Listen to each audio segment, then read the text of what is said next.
قالوا ادع لنا ربك يبين لنا ما هي إن البقرة تشابه علينا وإنا إن شاء الله لمهتدون.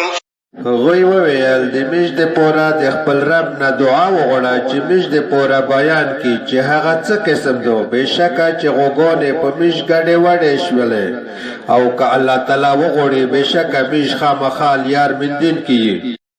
قال إنه يقول إنها بقرة لا ذلول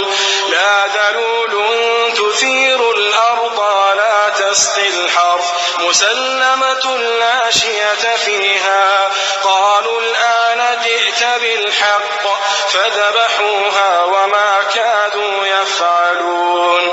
موسی علیہ السلام یقینا الله تعالی وایي چې بېشکه هغه یوه داسې غودو چې نه کور کوین کېدو چې مځکه کولبه کي او نه فصل یې به کوي، روغه رمټه ده، هېڅ دوغ پکې نشته. هغوی وویل ویستې واضح خبره راوړه. نو هغه غوا یې حلاله کړه او دوی نږدې نه وي چې دا کور یې کړی وای. وَإِذْ قَتَلْتُمْ نَفْسًا فَادَّارَأْتُمْ فِيهَا وَاللَّهُ مُخْرِجٌ مَا كُنْتُمْ تَكْتُمُونَ.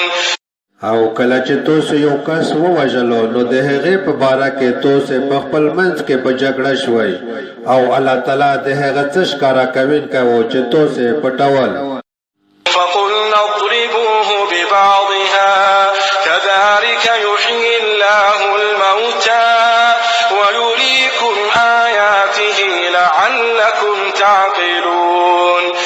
نو میش وویل دا د ده په څه حصه سره ووهئ، الله تعالی همداسې مړې ژوندۍ کوي او تاسو ته خپلې نقشې در وښیي د دې دپاره چې تاسو د عقل نه کور واخلئ.